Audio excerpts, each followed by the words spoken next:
Hi guys, how are you today? I hope you're having a wonderful day so far. Thank you so much for joining me on this video. For those of you who are new, my name is Eva, and for those of you who are returning, as always, thank you so much for coming back. Welcome to another MLM shit show. I have a new beanie, as you may notice. Probably not. I have a lot of beanies. I have like a whole drawer of beanies, and most of them are Teddy Fresh because I really like their design, their style, and of course the quality. How do we like this one? I kind of really like it. I think it's really cute. Take a look at the graph, you know the drill. If you are not subscribed, please click that like and subscribe button. It will really help me out a lot. As you may see, the graph changed a little bit. Thankfully, the algorithm started showing me a little bit of love lately, so my videos are reaching more and more people. But yeah, a lot of you are not subscribed, so you know, if you like my content, we have a nice little community here. I'm really thankful for. So yeah, if you want to join us, please subscribe. Also, I was thinking about my background. I was thinking, what can I do to change my background? Because like this part looks nice, but this part is really empty and white and dull. But this is a rental, so I can't really change anything. I wanted to put like a little shelf and then put my little collectibles on there. But yeah, I don't know. I think I might have to do like a DIY shelf. I might try to do that for like the next video because I actually ordered more collectibles. They're on their way currently and I'm very excited about them. They're Final Fantasy again, of course, because Final Fantasy 9 and 10 are like the best games ever. This is the geek in me coming out, so I'm sorry if you're not interested in this, but I'm very much into collectibles lately. And also I got one from Kingdom Hearts, so I think they're gonna be so cute, and I do want them to be seen because like my chocobo, he's hidden there in the back and I would like him to kind of be visible. But anyways, as per usual, I'm just gonna put a little disclaimer in here and let's get into the video.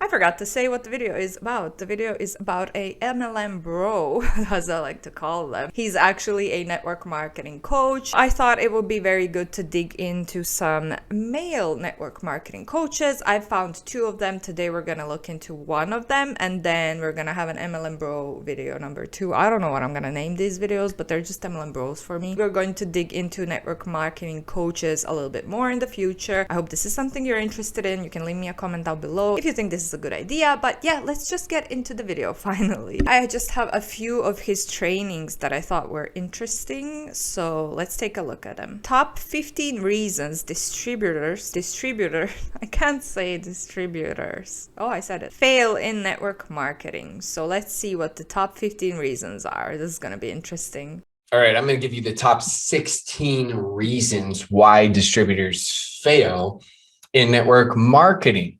I've got all 16 right here. Plus, you should trust me because I got a hoodie on. I mean, that right there should be enough said. So reason number 1 is they lack commitment. You may say, well, yeah, that seems common sense. Well, let's put it in perspective.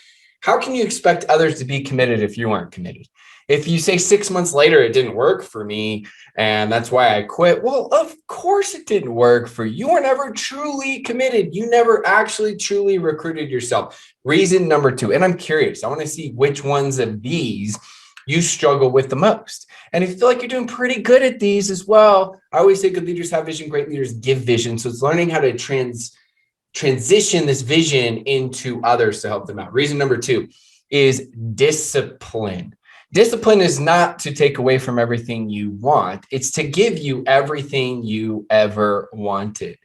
And too many times people, they become obsessed with their likes and they give up their loves. And so they get addicted to their likes, to the things they like, maybe watching 3 or 4 hours of TV rather than having the discipline to focus on their business. There was an essay called The Most Common Denominator of Success. And in this essay, the individual who wrote it, and it's cited in the 7 Highly Effective Habits by Stephen Covey. And in this essay, as this individual studied what it takes to be successful for most of his life, he found that the most common denominator of success was that successful people are willing to do what other people aren't willing to do. That was his simple take on it. It's not that they not necessarily like doing it, right? It's not like in the network marketing profession, you necessarily, oh, I'm so excited. I get to reach out to new people today and I get to get rejected. It's going to be so fun. Not at all. Number 3, they're needers, wanters, and deservers. Those that are not successful, they spend too much time with the needers and wanters. Look, love everyone where they're at, but you got to sprint with the sprinters, walk with the walkers, jog with the joggers. And too many times people are trying to turn the needers and wanters into deservers, and they're trying to turn the walkers into sprinters. Hey, empower them, cast the vision, help them. But in the end, you have to be very careful on how you spend your time, because time is the most valuable thing we have on this earth. Number 4, they set unrealistic expectations. Now, I get it. I don't know if anyone's ever accomplished anything great without unrealistic expectations. But the problem is the unrealistic expectations, typically the reason why they're unrealistic is because they aren't matched with the work ethic. I can't have $1 million dream with a minimum wage work ethic. It's just not going to work. 90% of disappointment comes from unrealistic expectations. So think big, dream big, hope big, but make sure that your actions match that. Number 5. Okay, so let's break that down a little bit. First of all, I'm just gonna say I really don't like his attitude. I feel like a lot of these network marketing coaches have that attitude, kind of like condescending. It's like just the way he talks and he says some things, you know. It's like, oh, can you not say that in a normal way where you're not really mocking the people that you're referring to? So I don't like that, but we see that a lot with No Shame Sales Game. She surely has the same freaking attitude, especially when she talks about people who fail, she's always gonna make a thing of like where she's kind of almost mocking them, which is really annoying to me. So what were the reasons? The reasons were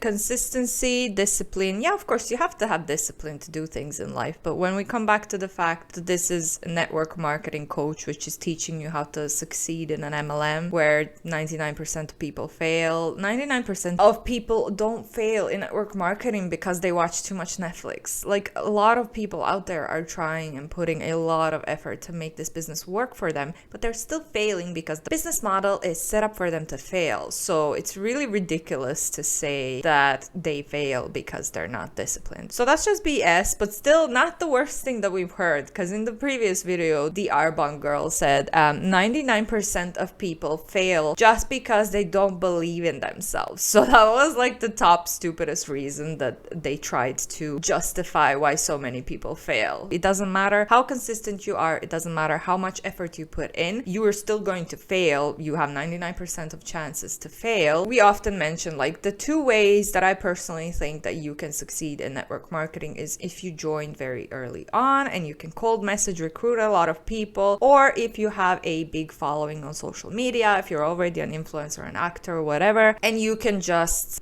recruit a lot of your fans and voila, there you go, you're top 1% or whatever. And we've seen that happen in the past as well. But anyway, let's move on. Emotionally unstable. It's emotionally entrepreneurial unstable. They can't handle the highs and the lows. And so anything that goes wrong, it's like their highs are way too high and their lows are way too low. It's like someone great joins their business. I'm going to Bora Bora. I'm going to be retired. This is amazing. And then someone quits their business that they thought was going to be good. It's like, oh, I just don't have any time. I can't do this. I can't make this happen.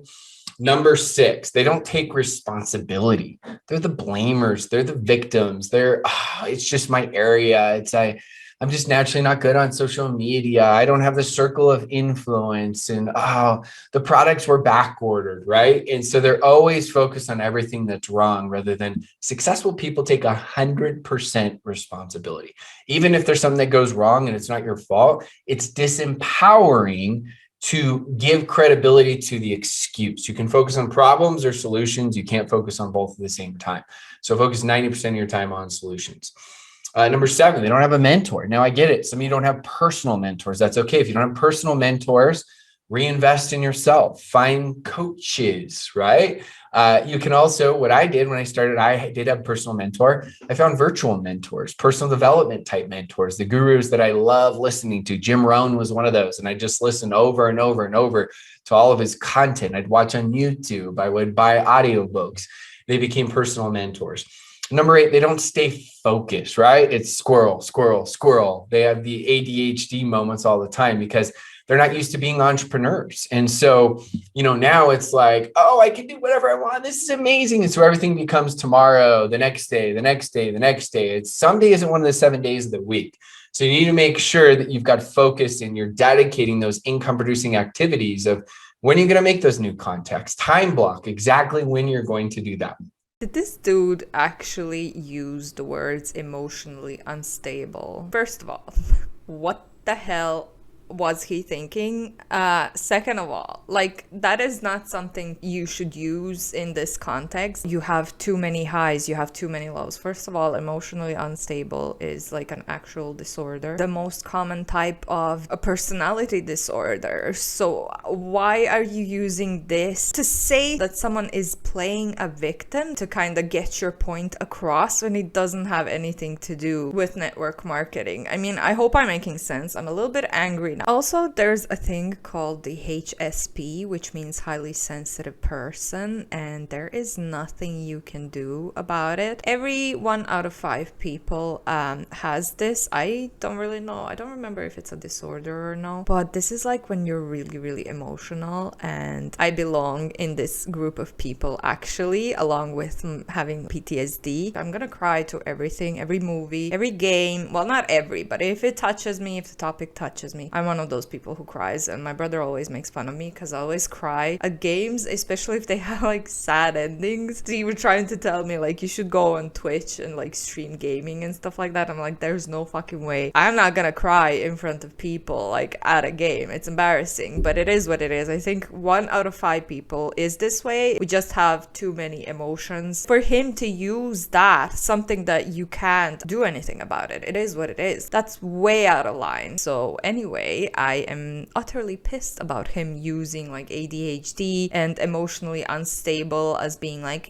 you're playing the victim, you're just overreacting. Like, some people are that way and there's nothing those people can do about it. Talking about it this way is just him being a dick, and it's just him victim blaming, which is disgusting. But anyway, let's move on. Lack vision and patience, right? Everything worthwhile is always going to be harder than you think. Everything. Got an incredible marriage, way harder than I thought it was going to be. Got 4 incredible kids, way harder than I thought it was going to be. Network marketing profession, absolutely phenomenal, way harder than I thought it was going to be. And so you've got to have that vision that balances having the short-term urgency, so you're taking action now, with the long-term vision as you go. And that's tough, to be urgent and patient at the same time. The next one, number 10, is they spam. So rather than creating strong connections or relationships, all they do is they try to take the shortcut and they send a link to all these people, and they become spammy, Pammy, Spamela, Pamela, and they wonder why people aren't joining their business. It's just not how it works. Number 11 is they try to hard sell everyone. Look, there's no issue with being direct. There's a difference. But questions are the answers. And the good questions asked in the beginning is getting them to take a look, asking them if they're open to taking a look. Usually they're open to taking a look. Then after that, remember, questions are the answers. So asking those good questions consistently of, hey, what do you like the most? What are your biggest concerns? What are your biggest objections? This will help you to dial in the right answers for them. So again, there's a huge difference between being direct and hard selling. Number 12. They don't build a following on social media. I'm not saying this is an absolute must. I'm just giving you one of the reasons why people don't have success. Of course, there's different levels, different paths, journeys. But again, at the beginning, I'm not saying you have to have a social media following to crush it. Of course you don't. But as you get deliberate and consistent with posting content in social media, your vibe attracts your tribe, niches to riches. Eventually, you're going to have the people that don't really like your style that block, unfriend, unfollow you. But the people that like your style, they're going to comment, they're going to share your content. And that's going to be able to create a following where now, when you do reach out to people about your business or your products, your closing ratio or your ratio of them saying yes is much higher as you go. Okay, well, at least he finally admitted that you do need to have a social media following in order to be successful in this biz. This is something that a lot of network marketing coaches and just MLM people like to say that, oh, you don't need to have social media following in order to be successful. And this is, I think, the first time that I actually found someone openly saying that, yes, you actually do need to have a social media following. Because like, who are you going to recruit? Who are you going to sell to? Well, I guess friends and family. But when you sell to them, who are you going to go on to if you don't have any followers on social media? Like, what are you supposed to do? Of course, you need to have a following in order to be successful. But then he also kind of said, oh, well, you need to start posting posting on social media, you're going to attract all of these people who are interested in network marketing. You're going to be able to create connections. Again, don't spam, don't send cold messages, but make those fake friendships. We hear this a lot lately. You're going to get followed. Like, no, you're not. You can post every day on Instagram. That doesn't mean that the algorithm is going to promote your posts and show them to others. Yes, you can pay for promotions, but he made it sound like it's really, really easy to grow on social media organically, which it really isn't. The algorithm is like the hardest thing to figure out, and just when you think you figured it out, they change it or update it, and then everything goes to trash, and then you have to try and figure it out all over again. So yeah, it's not as easy as they make it look like, but at least we have a confession here. You do need to have a social media following. Number 13, they unplug, right? So what happens is we call it the campfire, where you're plugged in, and that's where you're warm, right? When you're part of the campfire, they step away from the campfire where they start thinking they can do it on their own. So they're not doing the personal development. They're not watching the team Zooms or Facebook Lives. They're not, or YouTube videos. They're not plugging into any of this stuff. So then what happens with their business is it ends up, they start losing a little bit of that confidence and momentum. Successful people just do the basics better. You got to keep sticking to those basics. And so stay with that campfire. Number 14 as we go. And I think actually, you know what, instead of going with 16 reasons, I'm going to go with 15 reasons why distributors fail, because a couple of them kind of go together. 14, this goes a little bit with what we just talked about. That's why it's perfect after, is they don't do personal development. You got to do personal development. You got to keep working yourself. You got to reinvest in yourself. It's the best investment you're ever going to make. I've read / listened to over 1,100 books the last 14 years, right? Now, I didn't just read. I didn't just listen. It was learn, action, action, action, learn, action, action, action. And that's your key, is it's learn, action, action, action as you go. Number 15, they don't have a why. Now, look, I'm not saying when you start that you've got to have this huge why, because when you start, your first goal is typically you want to have a little bit of success. You want to have a sign up. You want to make your money back. I get that. So I'm not saying you got to start with everyone and spend 2 hours on what's your why? Did your why make you cry 72 times today? No. At the very beginning, that's not the case. But as you evolve in this business, your level of commitment in large part will determine your level of success. Going back to number 1, right? We talked about commitment. So now we're bringing it back to the very end with number 15 of you got to have that strong why. Is your why stronger than your objections? Is your why stronger than your mood swings? Why? Because if you don't have that, going back to, we talked about vision. What number was vision? Vision was number 9. In the end, it's just the fog is going to be so great that they're just going to say, yeah, it's just easier if I stop doing this. So yes, at the beginning, you don't really have a strong why, most people, but that's got to grow. That's got to expand so that you're willing to go through those tough times. Because the 2 questions everyone's going to ask themselves is, number 1, can I do what you're doing? Can I do it? You're asking yourself that. Can I do this? Can I, new levels, new devils? Can I reach the next rank, right? Can I do it? And the second question is it worth it? And that goes along with the vision. Is it worth getting rejected? Is it worth going through the fear of success, the fear of judgment, which is the mother of all fears, the fear of inadequacy? Is it worth it? So everyone's asking themselves those 2 questions, yourself included, at every single level. So I would challenge yourself on these 15 different reasons why one isn't having more success, and say, hey, what are one of these 15 reasons that I can work on the most? What are a couple of them? And learn these as well, so you can better cast that vision to your team members. So as always, I hope that was helpful. Okay, so those are his 15 reasons. And again, he finished off with the why. And we know by now that they like to push this a lot on people. What is your why? This is what decides what's going to be your target audience. And your target audience is obviously going to be the people who have the same why as you. So if your why are your kids, you want to be able to afford whatever for your kids, you're going to talk about this no matter how hard it might be. Oh, I was poor, I couldn't afford this, I couldn't afford this for my kid, or whatever. You have to share this on social media publicly with other people so that they can relate to this, so that you can make that fake connection with them based on having this why in common. I have another little extra video that I wanted to include. So this one is called Why You Are Not Having Success in Network Marketing. So let's take a look. This secret sauce, because secret sauce sounds really cool. tip or strategy for you to increase your sponsoring. So I want you to think back. And this is not for everyone, but this is for the vast majority of people. When you first started out in the network marketing profession, most people had more success in their first month sponsoring than they did in months 2, 3, 4, 5, and 6. And some will say, well, yeah, it's because they had a warm circle of influence, right? And that's part of it, but that's not the main thing. At the very beginning, you had this, what I call delusional optimism, which creates the most fearless version of yourself. And when the most fearless version of yourself comes out, you've got this very unique, contagious energy and this boldness.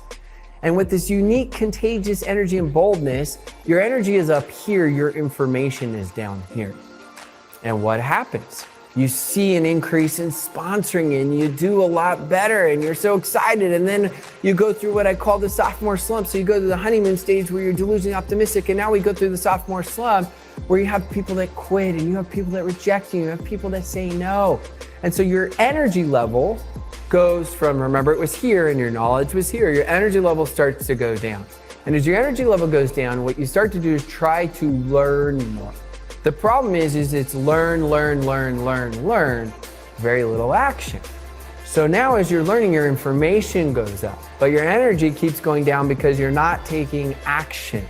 Your optimism isn't the same anymore because before you thought it was easier than it was really gonna be. Now you think it's harder than it's really gonna be. You see our mind and our emotions all come together. So now information here and energy here. And you start to have those lows and you start to have less success as you're making this business happen. And so that's why I'm challenging you. If I'm giving you the secret sauce tip, I'm challenging you to get that energy level higher. I'm challenging you to get back to the beginning when you kept it extremely simple and you focused on high energy simplicity with your content. As you do that, and you know, if you've been in this profession, you know what I'm talking about is true.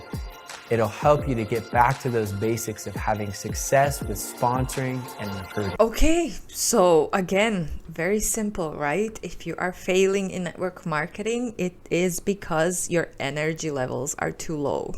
A lot of in common with all misses, I guess, no shame sales game, because a lot of his advice is kind of like hers and it's kind of trash in my own opinion. Colleen, when she goes into stuff, she's going to be like, okay, how to overcome your fear, and then she goes on and on and on, but she doesn't actually tell you how to overcome your fear. Like, it's a very basic advice. This person, he talks a little bit more and he kind of gives you like more reasoning behind whatever he's talking about, but in the end it all kind of comes down to the same type of advice that Colleen would give. Their advice is just very basic. It's unhelpful in most cases. Oh my god, I don't even know what to say. Like, I can't imagine what the people that actually watch this and believe in it and think like, wow, this is such a great advice, and I just feel so bad for those people. They're actually just wasting their time. Like, I would much rather watch like 4 hours of Netflix rather than watching like these shitty videos, advice videos on network marketing. I hope you enjoyed this. As I said, we're going to be covering a lot more network marketing coaches in the future, so if this is something that you're interested in, please click that like and subscribe button. It would help me out a lot. Join the family, our little nice community that we have here. I would really appreciate it. As always, thank you to all of you nice people who are supporting me. If you're not coming from my social media, feel free to check me out. I'm going to leave my Instagram link down below. And yeah, thank you so much for watching. I'll see you in the next one. Bye.